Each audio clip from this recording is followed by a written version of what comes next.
नमस्कार दर्शक बंधु मो भूषण आपण मान स्वागत। आपण मैंने देखुं आपण मान प्रिय ओडिया यूट्यूब चैनल हसी हसैबा।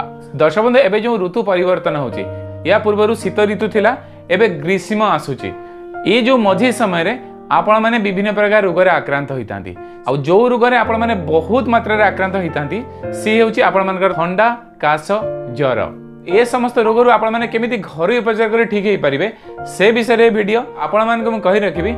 आपण माने जेते बेले वीडियो देखुचंती माइंडफुली देखंतु, वीडियो को प्रथम रु शेष जाय देखंतु। तो चलंतु डेरी न करी ए वीडियो रे आमे जानिया पई चेष्टा करिवु तार कारण लक्षण एवं घरोई उपचार विषय। प्रथमे आमे जानिया पई चेष्टा करिवु तार कारण विषय।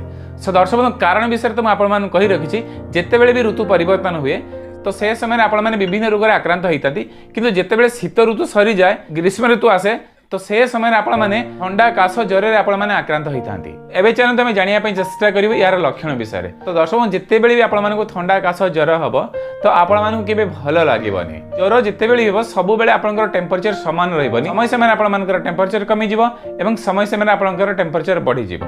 ता छड़ा आपण मानक जो काश हबो काश कंटीन्यूअसली लागी रहिबो। जेते बेले संध्या हे जिवो संध्या रु नै राति भितरे आपण मानक पाखरे काशर मात्रा बढ़ी जिवो। जो माने ठंडा रे आक्रांत हेतिबे सेमानकर ठंडा कंटीन्यूअसली लागी रहितबो। आपण माने जेते प्रकार मेडिसिन खाइले मध्य ठंडा केबे भी आपन को छाडु नथिबो।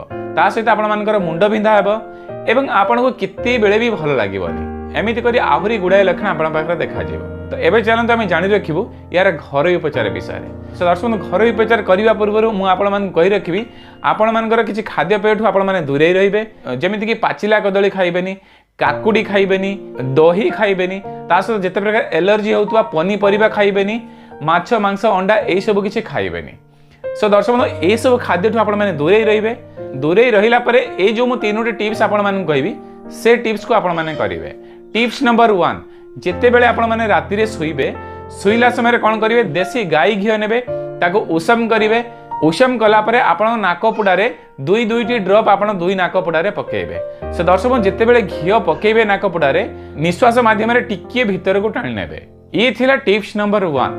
टिप्स नंबर 2 टिप्स नंबर 2 रे कोन करिवे सकाळ जेते बेले आपण निदर उठिबे गुटिए ग्लास उषम पानी नेबे सेथिरे गुटिए ग्राम चून मिसेइबे। जो चून की आपण माने पान रे खांती सेई चून को गुटिए ग्राम मींस गहम दाना आकार रे से गुटिए ग्लास उषम पानी रे मिसेइबे एवं से पानी जेमती चा पियंती आपण माने सेमिति पीबे। ये थिला tips number 2। Tips number 3 tips number 3 रे कोन करिवे तुलसी रस नेबे 5 ml, अदा रस नेबे 5 ml। तुलसी रस अदा रस को आपण माने अल्प गरम करिवे। गरम करि साला परे 5 ml महू मिसेइबे। मिसेइला परे आपण माने सकाळ खाली पेट रे थरे पीबे, दुईपर खाइबा पूर्व थरे पीबे एवं राति रे खाइबा पूर्व आपण माने थरे पीबे। दर्शक दिन को 3 थर करिवे, मिनिमम 3 दिन आपण माने करिवे। 3 दिन रो अधिक भी करि परिबे। एथरे कोनोस प्रकार साइड इफेक्ट नाही, कोनोस प्रकार रिएक्शन नाही एवं बहुत मात्रा रे पैसा भी खर्च नाही। तो दर्शक ता सहित विटामिन सी थिबा जेते प्रकार फळमूल खाइ परिबे एवं पयड पानी सफिशिएंट पी परिबे। से दर्शक जदि एमिति आपण माने करंती तो ताहाले 3 दिन भितरे आपण मानकर ठंडा काश ज्वर रु आपण माने ठीक हेई परिबे। से दर्शक बंधु आशा करी वीडियो आपण मानको भलो लागथियो। भलो लागथिले लाइक करंतु, भलो न लागथिले डिसलाइक करि परिबे।